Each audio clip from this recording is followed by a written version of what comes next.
क्योंकि मन कैसा है? बोले महाराज मन ऐसा है कि इसे जिस रंग में रंगोगे उसी रंग में रंग जाएगा। इसकी कोई अपनी छवि नहीं है, इसका कोई अपना रंग नहीं है। जिस रंग में आप रंग दोगे उसी रंग में ये रंग जाएगा। एक पति पत्नी सर्कस में कार्य करते थे, तो ये पति क्या करता था, आंखों में पट्टी बांध लेता था और नित्य प्रति उसकी पत्नी सामने खड़ी हो जाती तो तीर चलाया करता था। अब जब वो तीर चलाता था तो कभी भी उसका नियम हो गया था, इतनी महाराज अभ्यास हो गई थी उसको उस चीज की कि कभी भी उसकी पत्नी को वो बाण नहीं लगते थे, वो तीर नहीं लगते थे। बस उसकी पत्नी से छू करके निकल जाते और एक सुंदर सा दृश्य बन जाता था गोलाकार। कभी उसकी पत्नी को नहीं लगता था। एक दिन दोनों में झगड़ा हो गया तो पति ने सोचा कि आज तो इसे मार ही डालूंगा, मेरे पास बहाना भी है, सर्कस में बाण चलाऊंगा और आज इसका अंत ही कर दूंगा। इतना झगड़ा बढ़ गया दोनों में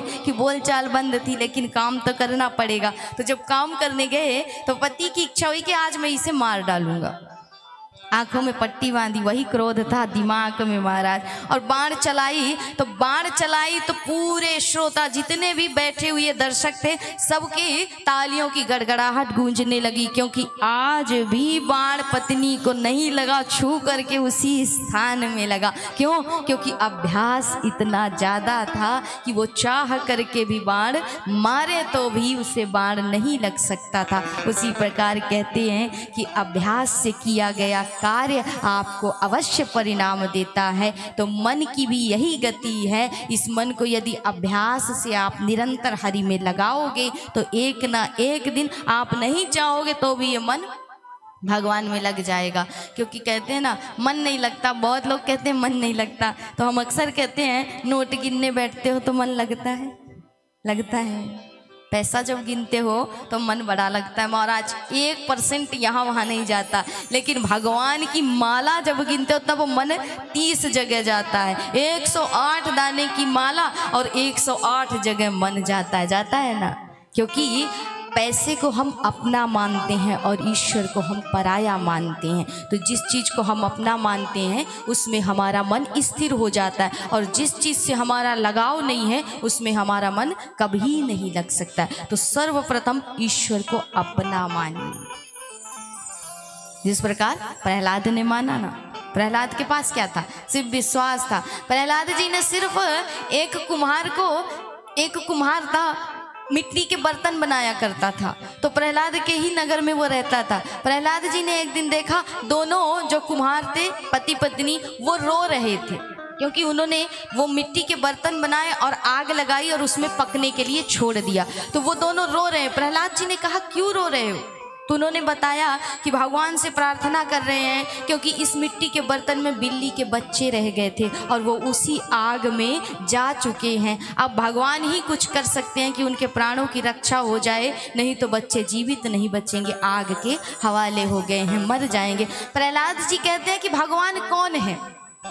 उन्हीं से पूछा कि भगवान कोई और है, क्योंकि प्रहलाद जी को तब तक ये पता था कि मेरे पिता ही भगवान हैं, क्योंकि हिरण्यकश्यप ने यही कहा था कि भगवान हम ही हैं। तो प्रहलाद यही जानते थे कि हमारे पिता ही भगवान हैं। तो हमारे पिता से बोल दो भगवान तो वही हैं। बोले वो भगवान नहीं है, भगवान कोई और है जिसने तुम्हारे पिता को भी बनाया है संसार में। तो क्या तुम्हारा भगवान इस बिल्ली के बच्चे को बचा लेगा?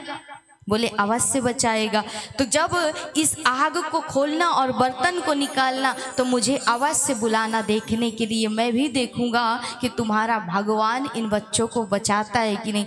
तो कहा जाता है कि वो कुम्हार और जोड़ा जो था, पति पत्नी जो थे, अब उन बिल्ली के बच्चों से ज़्यादा प्रहलाद के विश्वास के लिए प्रयास करने लगे, भगवान से प्रार्थना करने लगे कि हे प्रभु, आज एक बीज बोया गया है इसके हृदय में, उसे वृक्ष बना दो, भक्ति का माध्यम बना दो, इस बालक के अंदर भक्ति का संचार हो जाए। इसलिए आज हमारे लिए ना सही, इस बालक के उस हृदय में जो भक्ति का बीज अंकुरित हुआ है उसको दृढ़ विश्वास से पूर्ण करने के लिए ही सही इन बिल्ली के बच्चों की प्राण बचा लेना। तो कहा जाता है कि जब 3 महीने के बाद उस आवे को खोला गया, उस अग्नि को बुझाया गया और उस बर्तन को निकाला गया। प्रहलाद जी सामने खड़े थे और देखते हैं कि वो बच्चे आज भी सुरक्षित और उसी प्रकार थे। तो इस दिन से प्रहलाद के मन में ये निश्चय हो गया, विश्वास हो गया कि मेरा हरि सत्य है और वही सर्वत्र है, बाकी कुछ भी नहीं है। वो असंभव की जो संभव कर दे वही भगवान है।